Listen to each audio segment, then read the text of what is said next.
Well, described as brave, provoking, brutally honest, captivating and heartwarming is Costa Carastavrakis' story that he narrates in his memoir titled AM COSTA, From METH to Marathons.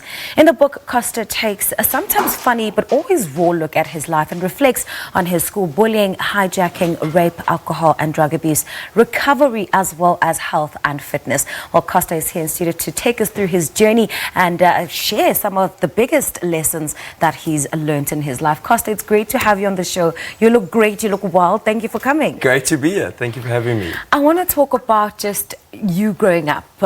Describe for us where did you grow up? We're just speaking now of air and you're like, I'm a Joburg boy. So bring us into your early childhood life and what that was like. Joburg boy, born and bred into a loving family. And I went to school one day and I realized something was a little wrong. I felt different. And I was made to feel different. You know, kids can be quite harsh, yeah. especially when you're young. I don't think they know what they're doing. Yes. But I took on some really strange messaging from the world around me, from other people, that it was wrong to be different, wrong to not be as manly as the other boys. I couldn't play sport like they could. I didn't know where I fitted in. My food tasted different to everybody else's. It was really tough. And suddenly you come into spaces and you think there's something wrong with you. Talk to us about some of the insecurities that came about from that and how they led you perhaps down a path of self-destruction. Well, you know, at home, things were safe. And I'm very blessed to come from a home where I always felt safe to be who I was, loved, provided for.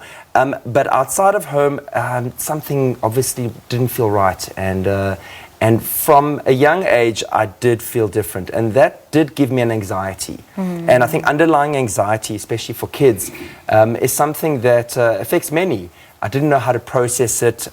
Things were obviously very stressful for me, but I internalized that stress. I never asked for help. I was a little young as well. I got lots of love and help and support at home, but the older I grew, the more I felt mechanisms to help me cope.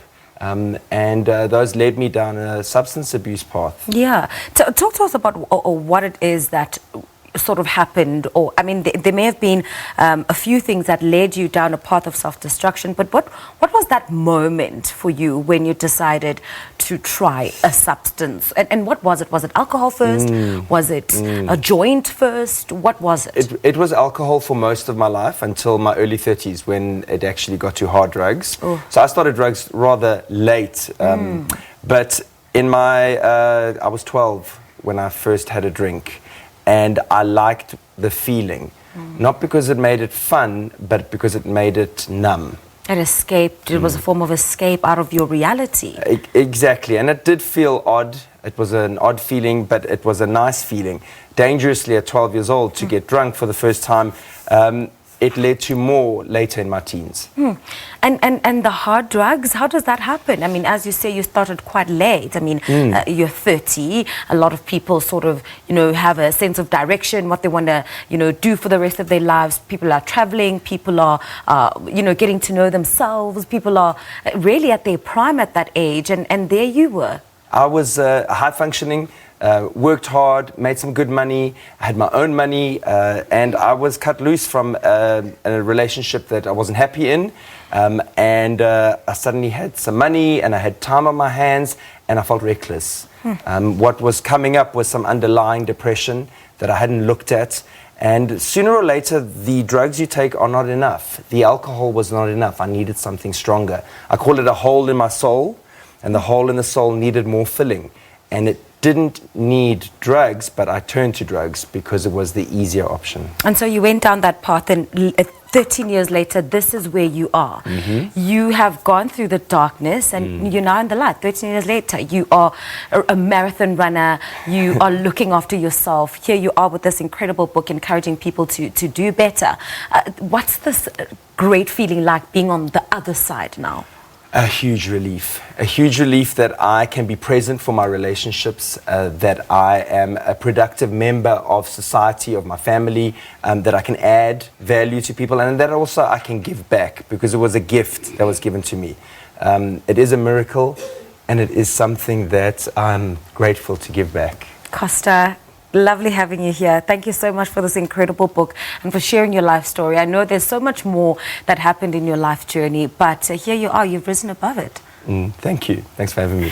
And that's an inspirational speaker, author and health fanatic Costa Carastavrakis speaking to us about his memoir entitled I Am Costa, From Myth to Marathons. Well, if you also belong to a book club or if you're a lone reader, you can also join us for a Sunday morning book feature to talk about some of the books that you're currently reading or have read. Just send us a detailed description of your book club on email.